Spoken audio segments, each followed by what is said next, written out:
It's a resolution regarding state and local government funding. It's Resolution 639, and the impact of Pentagon spending. Whereas in 2011, Minnesota state government shut down over disputes as to how to address a $5 billion two-year budget shortfall. And whereas many small towns, cities, and rural communities throughout the state are managing austerity budgets, laying off police, firefighters, and teachers, and cutting essential services in response to cuts in state aid and/or federal cuts to community development block grants. And whereas communities throughout the state have suffered from a regressive property tax system due in part to state and federal cuts, and whereas Duluth taxpayers have contributed $450 million and counting toward the Iraq and Afghanistan wars alone, and whereas in addition to these costly wars, Minnesota taxpayers are spending more than $16 billion in 2012 for their share of the base Pentagon budget, a budget that increased from $290.5 billion to $526 billion between 2000 and 2011. And whereas in 2012, 59 cents of every dollar of federal discretionary spending is funding military purposes, and whereas on a local level, the 148th Fighter Wing is an example of a military unit that is doing more with less and serves as a model of prudent military spending, and whereas the budget for veterans is separate from the military budget and the nation has a responsibility to provide veterans with quality medical care and other support, including opportunities for meaningful jobs. And whereas although the Council highly values the service of our military, our nation needs to better balance its approach to national security and include the economic, social, and environmental needs of our local community, state, and nation. That the Duluth City Council hereby requests that our state and federal representatives make an effort to shift federal funding priorities from Pentagon spending to domestic, economic, social, and environmental priorities to better serve local communities. And I believe we do have some speakers tonight. President Hartman.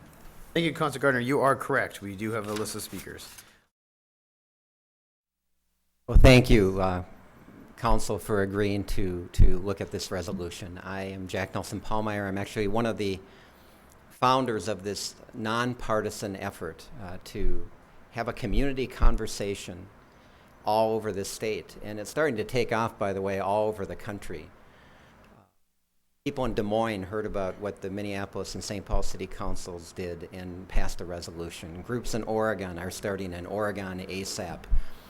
The citizens of Massachusetts, where they have a ballot initiative, recently passed a resolution in every county in Massachusetts during the last election, calling for an end to the wars, a reduction in military spending, protection of Social Security. There is an awakening going on all over this country and all over this state. Now, I have the privilege of traveling around the state a lot and meeting with lots of groups. And I just begin a conversation. It doesn't matter where I go, if it's a small town or a small city or a big city.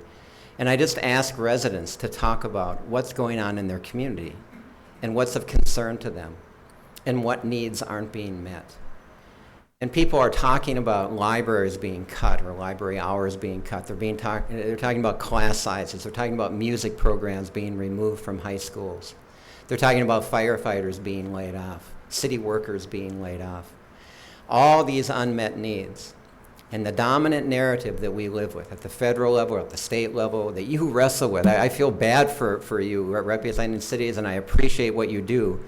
Because in many ways, you're being asked to reduce your governance to managing austerity. And what we're asking and what we're saying is that we have a possibility to change that narrative. I think it was Jesse James who was asked why rob banks, and he said it's because it's where the money is. And we've got to be looking at the impact of this military spending. I was really struck in researching one of the books I've written recently.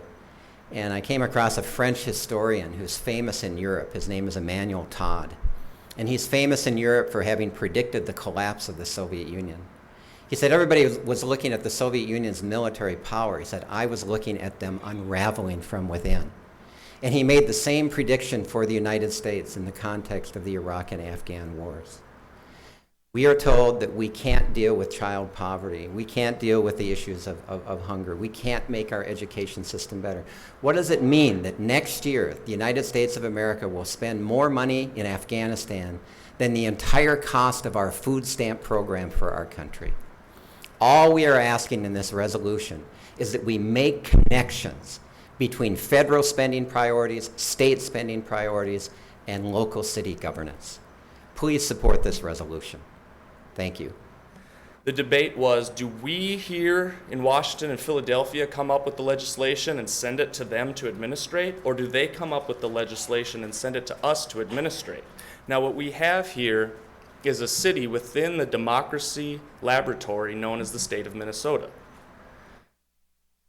For every 50 cents you have to spend on anything, you've already spent $1 out of the area to send to the Pentagon. You're not taking anything away from the Veterans Administration either, as previously pointed out. So once again, I bring back the focus. Minnesota sends $6 billion into the federal government, $4 billion back. The city of Duluth sends $1 on war and spends 50 cents on the city of Duluth. 7th Avenue was washed out for a really long time. Really long time. Just, there was a canyon in 7th Avenue East. And I once again encourage you to start democracy and legislation where it's supposed to start, closest to the people. This has everything to do with the city of Duluth. Thank you. I am deeply saddened by the cuts that our city and school system have been forced to make in recent years, in large part due to cutbacks in funding from the state of Minnesota, which in turn has lost funding from the federal government. We have all been impacted by reduced services in our police and fire departments, roads and infrastructure maintenance, and educational and support services for our community's kids. In addition, the private nonprofit human service delivery system in our community has suffered, in large part due to a direct cutback in CDBG funding of over 50% from 2001 to the present. And many local programs have suffered, which serve the basic needs of those who are most vulnerable in our community. As another U.S. Marine Corps veteran of the Vietnam era, I believe in a strong and realistic national defense with adequate funding for our active duty troops, National Guard forces, and veterans.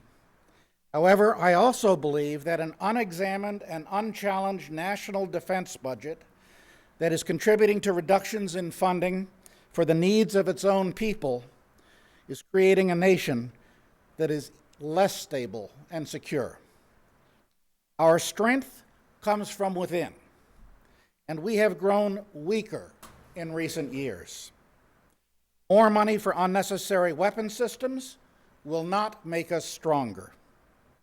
If we are not developing and strengthening the capacity of our citizens through better education, health care, and job training, and if we are not caring adequately for our veterans and seniors who have given so much, then I fear we will fail as a nation and crumble from within, no matter how much we spend on arms. We must stop unbridled military spending and reallocate those resources to strengthen our citizens. I urge you to vote in support of this resolution and send a clear message that the citizens of Duluth have a stake in how our federal dollars are invested. Thank you.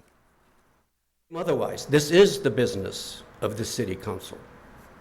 If even a minuscule fraction of the Pentagon budget is shifted to domestic spending or for environmental, educational, nutritional, recreational programs, for housing, for safety, and other crucial community needs, this shift will benefit your constituents. These people that you have the responsibility to represent to the best of your ability. Clearly, a vote for this proposal is a vote for your constituents. This proposal is the business of the council.